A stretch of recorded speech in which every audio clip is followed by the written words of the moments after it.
And so as I began to work with other business owners and began to work on very different growth projects over a period of time, I started to see these patterns emerge of what I call random acts of success and recurring areas of frustration. So random acts of success were simply like big results you'd have with a customer, but you're unable to do it with other customers. Or recurring areas of frustration, these things that just keep recurring, like why can't we get these customers to do X, Y, Z? Why is it we keep getting this feedback? And so once I really began to dive deep into that, it was very, very clear to me that this was a systems issue. It wasn't a people issue. It wasn't a product issue. It was a systems issue, meaning we didn't have the structures in place to allow us to confidently know that we could predictably do these things time and time again.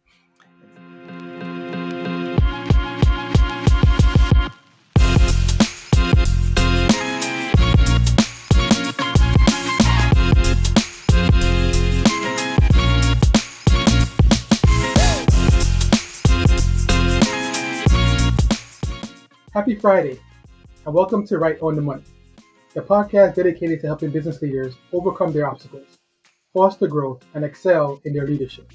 I'm Janae K. Wright, your host, and as always, I'm here with my co-host, Deshaun White.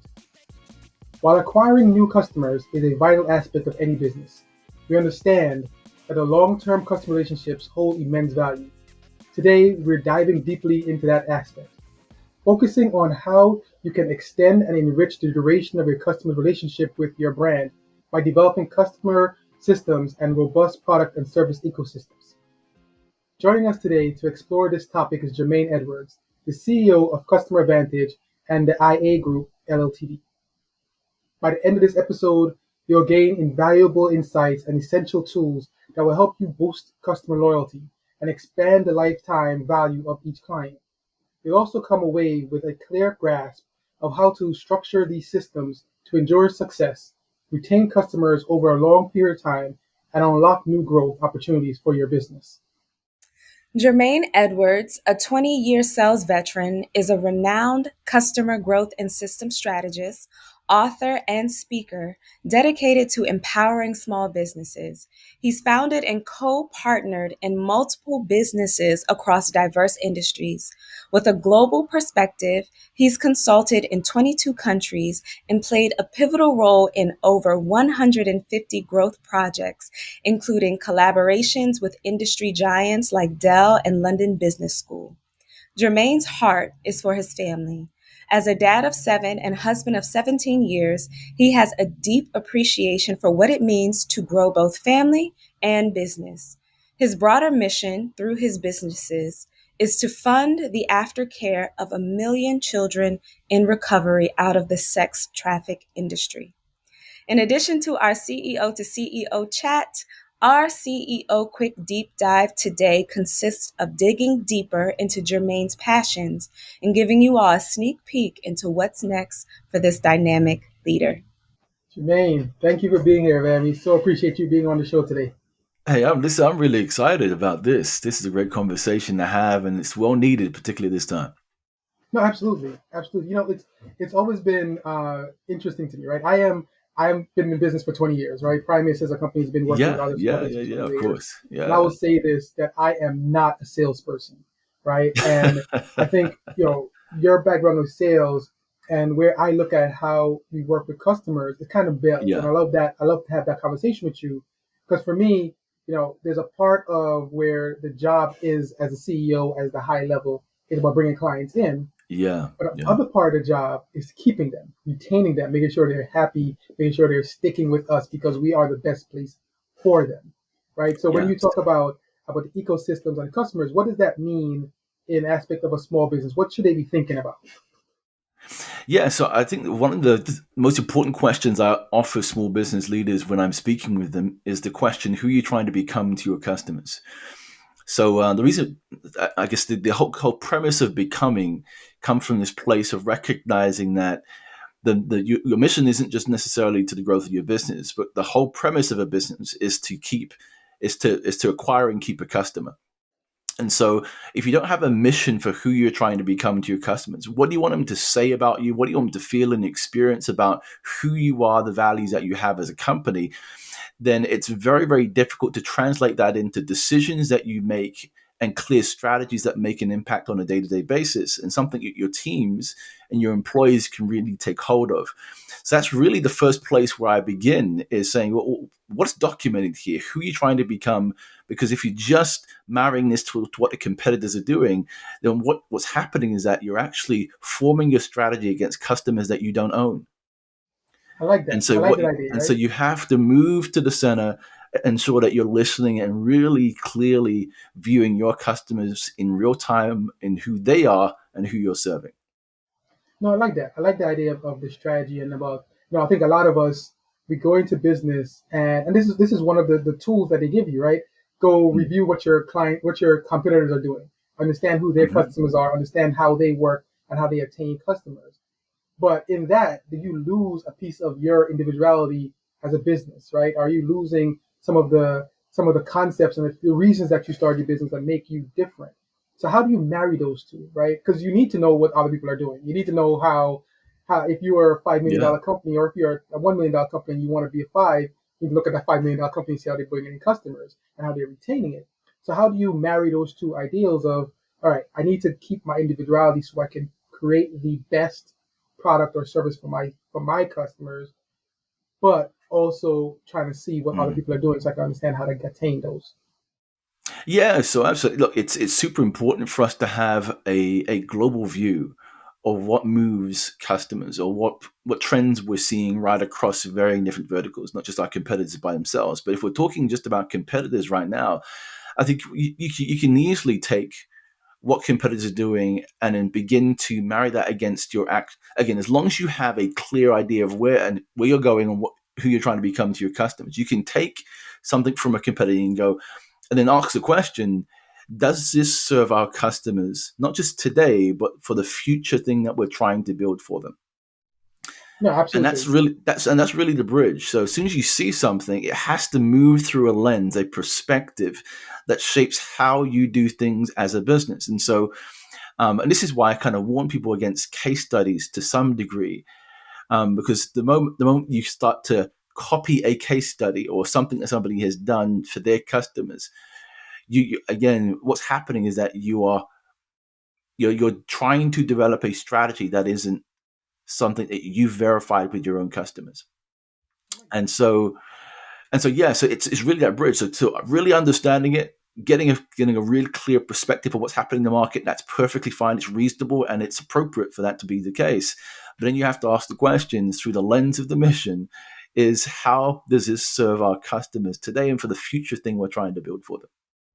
So one of the concepts for Primus, right, is customization of our services to our customers, right? Mhm. Everyone, we feel, we are business experts, and everyone has a business, but their business has different tweaks to it. So we try to Yeah. customize our services to match those. Is that the right path, or should we create like a block, like what everybody else does, pretty much a block system, and have everybody forced into that? Like, which way do you see as the best way of retaining and keeping loyal customers? Look, if you begin to look at kind of the consumer research, personalization is huge. I mean, every customer now, the expectation is that is really the inner question of the client is, do you know me? And that question of, do you know me and can I trust you and are you the right place to be, has to begin from a place of recognizing what that individual company needs or segment of customers that fall into a category needs from you as a business. So I'm absolutely an advocate for personalization and segmentation in those particular formats. At the same time, I think it's important that we have a baseline standard of consistency that we hold as a business. So what can often happen here, and I see this with big companies, is that they begin to segment customers and they segment them first on this premise of value. And so those who have less value then get less, let's just call it personalization. They get less quality of service in many regards. And so the danger sometimes I just warn people of is when you are making these segmentations and you have people who have higher levels of personalization because maybe they are a more complex, much larger business, they have varying different factors or products that they are hold from you as a business, it's very, very important that when we communicate these personalizations to our business, that what we are not saying is that we are moving standards from our business to compensate for a lower customer. It's important that say we're moving the level of service that somebody has access to at certain levels in regards to that personalization. And so, as long as you're doing that, as long as you're maintaining a standard and quality of service across the board, but actually what you're doing is you're shifting the service access, which is a very important distinction, then your personalization works really, really well in that area. But I just kind of warn people against really communication around that, the standards versus the access to service. So the standards being, what is the baseline for everything you do, right? Baseline for everything And you then do. Mm. customize above that if need to, but the standard has to be, on a level. Like we're an accounting firm and an HR firm, so we have compliance standards that we can't go below, and then the standard of service that we offer, and then the customization on top of that. So Exactly. Yeah. so for you coming into a client, right? You talking to one of your clients, and you're Mm. going in and you're reviewing and you're seeing how they're working. What is like the first thing you're looking for? What is that thing that makes you say, all right, this is where we need to focus on to ensure that we build that loyalty and build that customer brand for you? Yeah, so the first thing I'm looking for, particularly if I'm working with the executive team, is whether or not the customer is in the room in their conversations.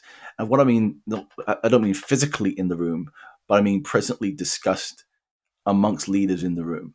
So if I'm in the meeting and we're having a conversation, I say, great, what are we discussing today?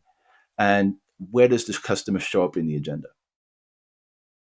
And what that reveals to me is one, just how clear the the premise of customer centricity is for that particular business, and how integrated or how inculcated it is within the culture itself.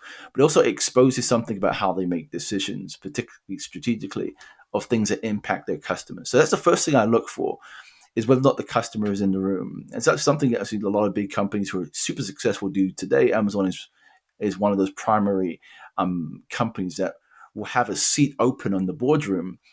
That's, I guess, the visual representation of a customer being present. And so that's the first thing I look for immediately. The second thing I look for, if I'm sitting with an executive team, is whether or not things are actually tracked and measured. So I'm asking, so what are the most important things that you measure and track as a business around your customers? That, and a really important distinction here, that if you didn't, would compromise the level of quality of work and results you have with customers. You know, And so I've you ask seen that a lot of question, and that people. is a big thing. Go ahead. I've seen a lot of people do. I like the way you said that because there's a very big distinction here, right? I think a lot of people have metrics and KPIs that they track, Mm, but are those metrics and KPIs customer specific? Are those metrics and KPIs about how the customer is getting the service, right? Because we can yeah, track, you can yeah, track any kind of metrics you want, right? We delivered the service on this date. Was the customer happy? You're indeed. not tracking. We delivered it right. The information was perfect. Was the customer able to read it? So I think there's a distinction Mm. between what kind of things are you tracking for a customer to really say, yes, I am getting all the services I'm supposed to get. Yeah, absolutely. Those things are really important. In fact, there's a particular area that I often cover here, looking at the maturity of somebody's um, customer practices or the systems that they have in. And this is kind of a 9 box area. And so the whole premise here is that for every single business, they're going to be a subset of, let's just call it criteria, things that they want to capture from a customer that gives them the highest likelihood of being able to serve them at a highest level. And you have this, right? In your onboarding, you capture certain data, you addresses, details about the customer. Here's the challenge is that oftentimes it just goes into a form and gets lost in the back end. All that data you provide, all that data you capture up front, most people don't really think about it very well at all. It's what was always thought about from a legal perspective and not necessarily from a value perspective. Like if what data if we captured up front with our customers would actually help us to serve them at a higher level throughout the context of this relationship. And so if you think about it from that, then you can begin to build out mechanisms that help us to validate that information over time, but also helps everybody to know what's most important. This 9 box I often give to customers. I say, what are the 9 things you need to know about your customers that helps you to best serve them and helps everybody in your business help best serve your customers over the context and the life cycle of this particular your customer. And they often always fall into 9 categories around expectation, value, vision, stakeholders, people. There's a whole bunch of different things that there. But if you don't know that what are the most important? If I went to any kind of employer or leader, I say what are the top 9 most important things that you track that for customers today? Most people don't know what those are inside their business, and so but that's the danger. That's the danger that's there because you if you don't if you what you're not tracking, I should say, is not going to get measured, and what measured isn't going to get prioritized. And so it's really important that you have those things in place. Otherwise, you put yourself at risk almost all the time of churn and a dissatisfied customer over time. And so that's it's a really important area. The idea of the idea of the 9 items of, because I like that, right? Can we delve? Let's go a little deeper into that. Like, Yeah, yeah, is it yeah. a static 9, or is it like each customer has their own individual 9? And how easy? Because in cases Mm, like how we work here is I do a lot of that initial assessment and pass it on to the team, right? yeah. Do you suggest that, or do you suggest more of like this is a team effort? Let's talk about this customer, like a round table, and let's figure out where what's important to them and develop those 9 items. Yeah, so the nine are actually broken into 2 categories. So the first 4, I guess, boxes relate to the relationship and organizational partnerships. It relates to the things that are unique to the customer. The other 5 are more delivery and value realization. So what are the things that we do as a business that requires certain kind of data that helps us then to ensure what we need to go and deliver directly. So these would be the SLA stuff, right? Some of the big things that's there. But within the SLA stuff, you're going to have certain kinds of nuances that's there. So if I think about expectation would go into that area, you'd have value. So what specific value are we actually targeting here with this? What's the outcome there? You may have things like assets. What particular assets are involved in this? You may have a whole bunch of different areas, but the first 4 is unique to the client directly. What are they telling you specifically that's important to them for you to measure or for you to look at? And then the other 5 are more things that are more internally driven. But what are things that you need to help you go and deliver that particular service? And so that's the marrying. That's the weighting behind it. Now this could be 11 or 15. The reason why I give 9 directly is because I've just found it to be true that for most businesses, 9 is probably the number that's most feasible to track sustainably over time. When you start getting over 9, all of a sudden you have very instruction. The complexity gets much larger. But that 9 seems to be the sweet number. So we started off this conversation talking, and in the beginning talking about the product ecosystem. Yeah. Can you explain that to us? What is the product ecosystem? How do you define that? Yeah, so the product ecosystem here is simply this. It's the subset of services and products that moves with your client through the extent of needs, through the needs that they have as a business with your company. So let's just say at the beginning of the relationship, they have this kind of need and this kind of product. And so the product ecosystem is there to support varying different needs through the life cycle of that particular customer. Now, albeit here, the actual products and services within that ecosystem don't have to be yours. I think that's an important distinction here. They could be partnerships, they could be a range of different things that support throughout the journey of that customer. And so if I think about my businesses, we have partners at the front end and partners at the back end, what I call upstream and downstream thinking, which is what do they need before they get to us or even after they get to us. And actually, there are some things there that we don't want necessarily to serve because it's not really our core expertise, but they need, such as some technology or support in that area. So we have partners that support within that product ecosystem at the beginning of the relationship. And then there are different kinds of services that scale up based on the needs of the customer. So you want to have a full kind of end-to-end view of a really holistic view of the customer. And then you're building out structures throughout the life cycle of that customer that helps to support those needs. I'm hoping that makes sense. No, it does. It does. Yeah. As you were saying it, I'm envisioning this the statement that used to be in that baseball game from a long time ago. If you build it, they will come, right? But I Yeah. don't think that's accurate as it used to be, right? If you build it, they'll see it, but will they come and will Hmm. they stay is a more important question, right? So like, Yeah. how Yeah. do you go from that, like, I need to build the perfect product, to a more, I need to ensure that my product helps my customers and be really a lot more customer centric than product centric? What does that look like in essence of working with clients? Yeah, so I think this is where it comes down to really knowing your customers well. So even before you begin a business, what's happening is that you're still in test and measure mode, right? So you're bringing clients in, and they're giving you feedback based on the delivery of what you say you want to go and solve and serve with your customers, and all that feedback is coming back to you, and you're making iterations throughout that particular relationship. Now, eventually, you're going to get to a place where you begin to get a composite amount of data. Now,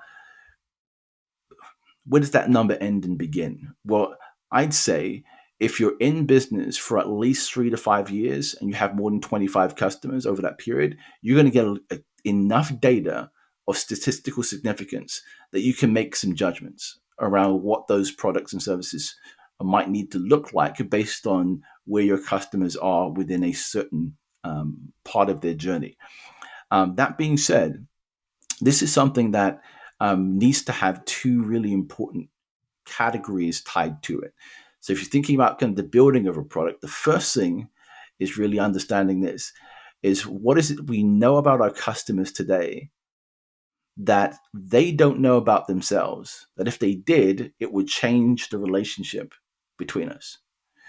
That information is the stuff that you're collecting. That's the stuff that you're going to use to then have conversations with your customers about what comes next. That's that first piece. What is it that we know about that they don't know? That if they did, it actually may change the relationship between us in terms of what we could do together. That's that rich data in that area. The second category is here's what's happening in the market. What kinds of things are going to impact the way we do things together because of what's happening in the market? These could be terms and legislation. These could be social economic factors. These could be just like COVID changed the whole digital and kind of online aspect completely. Or these could be actual globalization issues. So what's happening within the market that will shape and change the way they think about buying from us and how we do relationships together. Those two categories are super important to thinking about how you build. So the the way you said that was really interesting because I think the internet is one of those categories, right, that can really Hmm. change the Yeah, customer well, centric technology, situation. And indeed. one of the things that I always talk about of you know the giant companies versus the mom and pops. While the giant companies are Mm, making money, the mom and pops are actually creating neighborhoods. yeah, The internet actually helped to structure and destroy a lot of mom and pops because a small business owner can't compete with Amazon, right? They can't mm, compete with delivery times or the return policy. They can't compete with those levels. And yeah. so, how do you create that level of customer loyalty when you have that level of competition? Yeah, it's a great question. I think small businesses are in a very unique position because one, I think above anything, if I think about some of the consumer reports of what people are looking for out there, and actually there was a study that was released, a report from PwC of nearly 80% of American consumers, and they said what was important to them for loyalty, particularly around experience, was speed, convenience, knowledgeable help, and friendly service. Is what they mentioned. These are the most important elements for a positive experience and for more sustainable loyalty. And so, if we look at these particular elements, so speed, convenience, knowledgeable help, and friendly service, what we often do is when we think about speed and we think about convenience, we think about Amazon because they've set a standard for what it looks like in the industry. However, for your customers, that may look very, very different. If you're a small business manufacturing company and you're working with a local spare parts, local automotive business, whatever it might be, it would be unreasonable. If you said to that particular customer, "We'll get back to you in 5 days," they go, "Wow, that's amazing," because of the context of that particular industry and how that operates. And so oftentimes we see these things like speed and convenience. Oh, we need to get faster. So no, what you need to do is to figure out what the normative standard is for where you are and meet on a scale, but then begin to look at these other elements and say, how do we get better at these other areas? So we can't be animals in speed, but can we be more specific in knowledgeable help? Can we actually master more friendly service? These are some of the things that are what I call mastering the basics. So there are things within the categories that you can control and influence as a small business. If you focus on those things, it will raise your differentiation and distinction significantly. So you don't have to be the fastest person or the most convenient. You just know how to move to a normative standard, meaning how to get yourself to a reasonable position, but then begin to master other things that will kind of really move your differentiation up. And everybody can be in that area kind of more knowledgeable help. You can be the person who really helps from a localization, personalization point of view as a small business. You can work on that directly. You can make a master at that. Equally with friendly service. But if you're trying to compete with Amazon at speed and convenience, you're trying to compete in the wrong category, because you have to look at your industry. You have to look at what the normative standard is and expectation is for your customers, and then find which of those areas are most important to them for that specific product or service. So we started this conversation talking about customer systems, and then we shifted the conversation to product ecosystems. And so I'm wondering if some time can be spent defining the two versus the two, but also talking about how they feed each other. Yeah. So just so I'm clear, so product system versus the ecosystem. Is that what you mentioned? The customer systems Customer systems versus product system. versus product ecosystems. Yes. All right. Awesome. So the distinction is this. So the customer systems are really the frameworks for what helps to govern and support all activities that you do with your customers. So an example would be how you connect customer service and customer experience together. Those systems that bring those activities together and help to harmonize those so they actually feel to the customer like they're seamless parts of one body, of one organism. Whereas in the product system is something that moves through the life cycle of needs of your customers based on what problems they're trying to solve.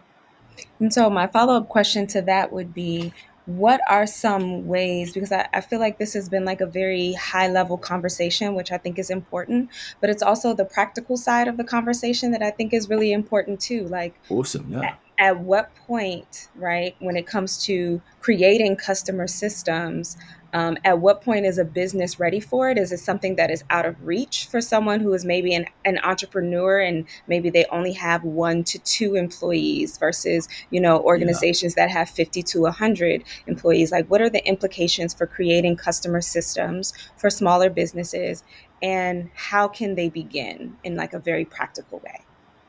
Great. Thanks for the question, Deshaun. So anybody at any stage can begin this particular process.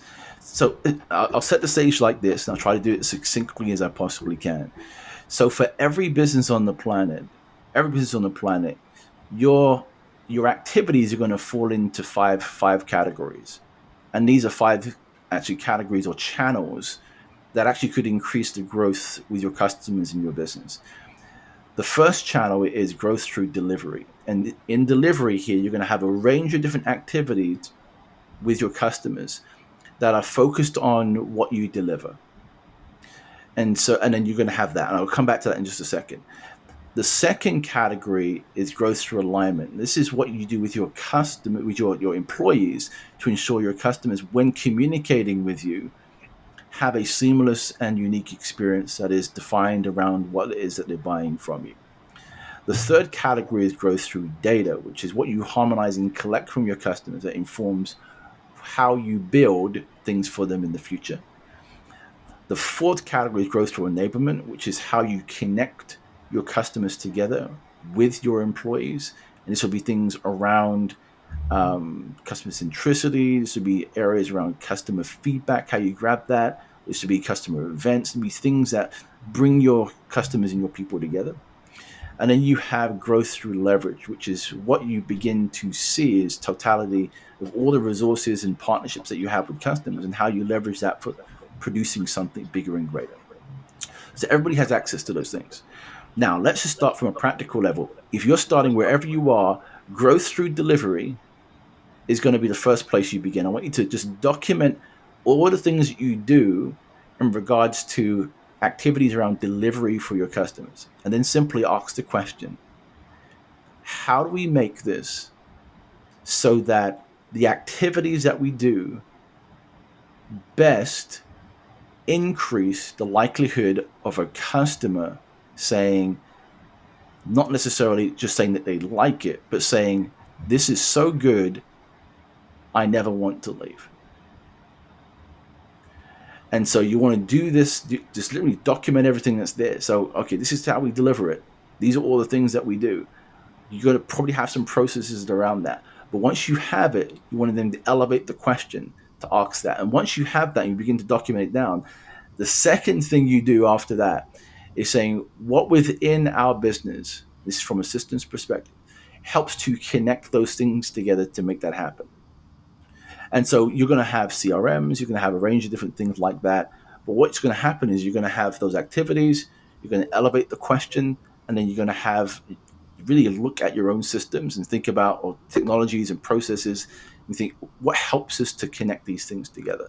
Once you've done that, you're going to have really a kind of a document. Once you've gone through this process, a document that helps you to see all those things together. And then you can make some decisions in the business on what you want to do next. I think the concept, Deshaun, of like, no matter where you are in business, these are things that has to be done from beginning to end, right? Never stop any of this, no matter how big you are, no matter how small you are. In the beginning stages of a company, it's about making sure everybody realize that you're here and that the service you have is actually something people want to purchase. So in every single stage, the ecosystem, whether it's focusing on customers or focusing on product, is still the same. You're going to refine, you're going to create, you're going to define, you can refine it, you can do it again. Keep doing that all the way through your company. Right? Like they said, Primus 20 years old, I'm still making changes to the original game plan because customer level changes, right? And if you're not keeping up with them, then you're going to lose business, right? Because customers are coming in like I'm saying my age group for what I do in life are now becoming the CEOs and the leaders of organizations. So our level of connectivity is on a different level than the people who were before them.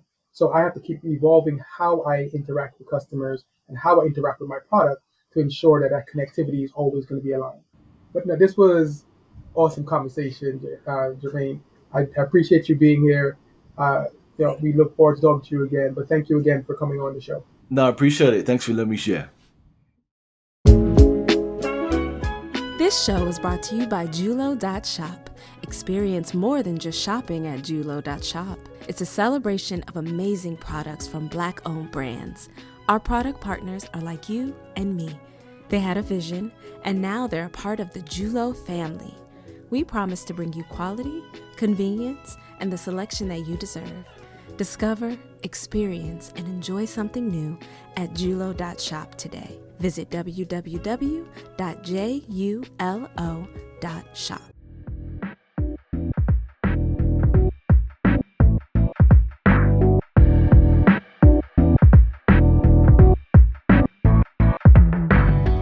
Welcome back. Let's dive right into the CEO quick deep dive with our guest, Jermaine Edwards. We're going to talk a little more about the concept of customer systems for businesses growth and some new ventures on horizon for Jermaine. So Jermaine, give us a journey of how you became passionate about teaching leaders to create customer systems for their business growth. Yeah, well, it really started back in 2014. I was still kind of I was still selling in as a sales rep and leading a team at the time, kind of an executive education company. And I started the entrepreneurial journey while I was working. So the first business I began was a company called MPP International, which is in the pharmaceutical field. And that very quickly actually was a very successful business. But what I recognized even through that first iteration and then running the second and the third is I kept hitting these roadblocks. So we acquire customers and then we still meet the same challenges with customers every single year. So it'd be challenges like, okay, well, now they want to kind of press us on price, or actually these renewal agreements need a different kind of approach, or new competitors come in and now we need to figure out how we restructure our product, kind of our product kind of a product roadmap and so forth. Or we'd have conversations with customers and they'd say, hey, you know what, Jermaine, it was great, but we're going to move on to a company that can do X for us. And we just have these frustrating places of just losing customers at different points in our journey. And so I just looked at this and I said to myself, this doesn't make any sense. We've got a great product here, we've got great service. What needs to happen here? And so as I began to work with other business owners and began to work on very different growth projects over a period of time, I started to see these patterns emerge of what I call random acts of success and recurring areas of frustration. So random acts of success were simply like big results you'd have with a customer, but you're unable to do it with other customers. Or recurring areas of frustration, these things that just keep recurring, like why can't we get these customers to do X, Y, Z? Why is it we keep getting this feedback? And so once I really began to dive deep into that, it was very, very clear to me that this was a systems issue. It wasn't a people issue. It wasn't a product issue. It was a systems issue, meaning we didn't have the structures in place to allow us to confidently know that we could predictably do these things time and time again. And so I began to just work on what does that actually even mean? So how do we make sense of that for our business is growing at varying different stages? And so once I began to work across these growth projects and speak to clients about their own systems and things that they had in play and work with some of the big guys that are out there, spent some time with Amazon as well, is I began to see these five big pillars arrive, these five big system areas. And so those five system areas I began to apply for my own businesses and started to see the cumulative growth and compounding growth through having those systems in place over time, and then teaching my clients how to do it. And that then just kind of snowballed into a range of different solutions and services and teaching other people how to do it. But that's where it came from. It came from our own frustrations of just seeing these continue, challenges that we have with customers over a period of time, acquiring them, and then just struggling over a period of time to make things work. I think people underestimate how important systems are for their company, right? I think people really they understand that it's something that has to be done, but I think they underestimate the importance of having really good systems because you can rely on the fact that this is how things need to be done and not have to worry about anyone going rogue with how they're supposed to interact and things like that nature. So, Exactly. Yeah. so tell me, what are some common strategies, or I'm sorry, some common challenges that businesses face when implementing customer systems? What are some strategies that they can employ to overcome them? Yeah. So the main challenges I find are two ways. Is one is they don't master the basics first, and I'll come back to that in a second. The second is they try to copy other people who are further ahead than they are. And so they're starting from a place of comparison rather than a place of context for their own business. Those are two challenges that I find most often. So you find a lot of businesses will start to implement all these different practices. They'll see the latest customer experience technology or this software over here, and they'll just start, yeah, hey, let's do that. That seems like the great thing to do. That's the best practice out there. Not recognizing the context is really important and understanding where you are as a business from a maturity perspective. So I'll start with mastering the basics. That you're in regards to systems directly, you don't actually have to start necessarily in building out complex systems. Most of these aren't necessarily complex that I actually go in to speak about. They're actually very simple. But the big thing here is just simply starting with mastering the basics. And mastering the basics really is about three things. So number one, are we able to deliver the thing that we want to deliver in the same way, the same time for any customer that comes in? That's number one. Number two, are we getting specific feedback from our customers above 70 to 80% satisfaction on the things that we do and say that we do and the value that we bring? This is mastering the basics. Number three, how well do we actually communicate and deal with concerns and challenges and feedback that we get from customers? And how well do we act on that? Those are the three things. It's the delivery piece, then it's the feedback piece, and it's the dealing with communication. So these for me are mastering the basics. If you start to get those right, you start to move in a really healthy way.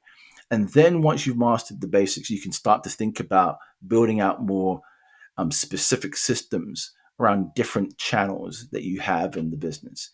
But I say mastering the basics is the first, and that we work a lot in that area. Hey, are we actually delivering this consistently? Number two, are we getting the right kind of feedback? And number three, are we actually communicating well? Those three things, master the basics.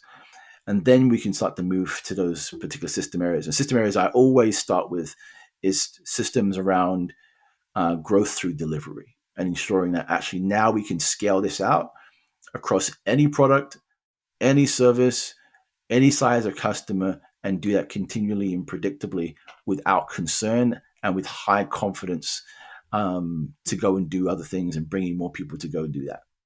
So I know we spoke before, and you mentioned that you're going to be rebranding your company in about 6 weeks. So Yeah. walk us through the evolution of your business, where you began, where you're going, and what everything in between. Yeah, indeed. So the business started out just primarily just consulting one-to-one teams and executive teams and leaders, and supporting them in thinking about the strategies that they would put in place for their specific business with their customers. Over time, though, and this is right back in 2020, I had a client that came back to me and said, "Hey, Jermaine, look, we're all going through a really strange time. Obviously, moving into this pandemic piece. Um, what specifically should we be thinking about? What's the thing that we should be thinking about that's going to best help us during this time that is everybody's having to adapt at a rate that we've never had to adapt to before?" And it took me a while. It took me a good few months to come back with something concrete. But it was at that point in time I was like to look at my own business. What am I doing, and what is working collectively and globally with across the projects that I'm working at? And I suddenly realized that, you know what, I can make systems more important. I'm not making it as important as it should be. It's kind of like it's part of a service, but it's not necessarily a focal part of the service. And I know it's the core thing. So what's happened over the last couple of years is I've been validating it, testing it, building out the roadmap for it in terms of how business can do it.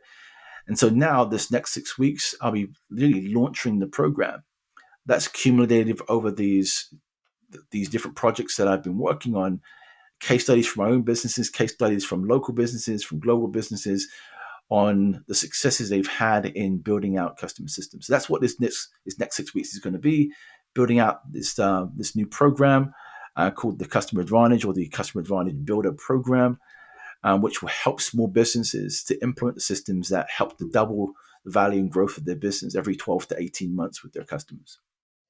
So what can users expect to learn in the program?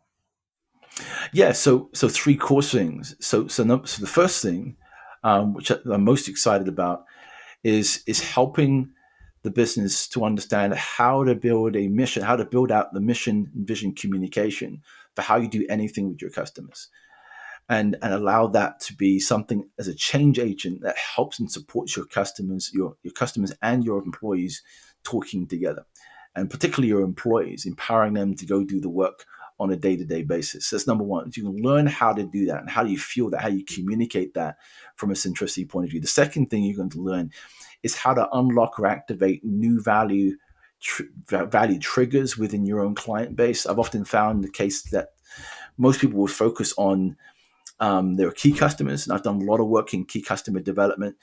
But what this program is focused on is how do you move the maximum number of customers with you over a period of time to grow and do more business with you over a period of time. And so we're going to learn how to do that. So how do you take 60, 70, 80% of your customers on a journey with you where they're buying more from you every 12 to 18 months? We're going to talk about that. The third part of it is then we're going to think about the systems that integrate this. So how do you then put in the systems that allow you to do that consistently and sustainably, where you're increasing the lifetime value of your customers? So those are three things people are going to be learning. It's that vision mission piece. It's the, how you unlock value with your customers. And then it's the system areas. I look forward to seeing that class. I mean, I haven't taken it myself because it's in just trying to understand some more concepts around those topics.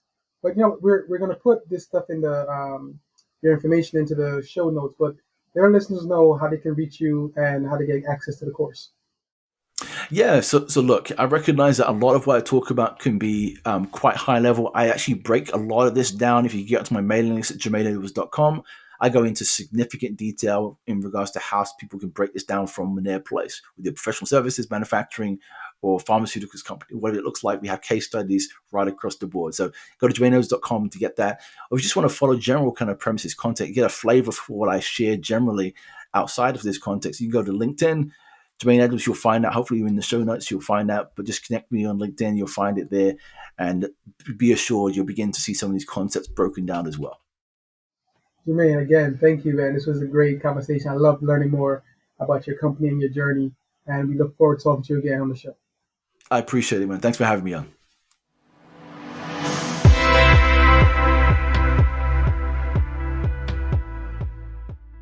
We sincerely appreciate you being a part of Right on the Money.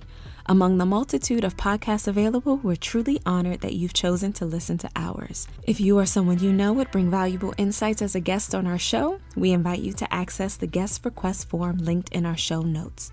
We're always excited to connect with remarkable individuals. Remember, you have the power to share the gift of high-level business advice with the CEOs in your life. By spreading the word about our podcast on Apple Podcasts and Spotify, you help us reach a broader audience and create a more significant impact. Stay inspired, keep growing, and join us again next time for more insightful discussions.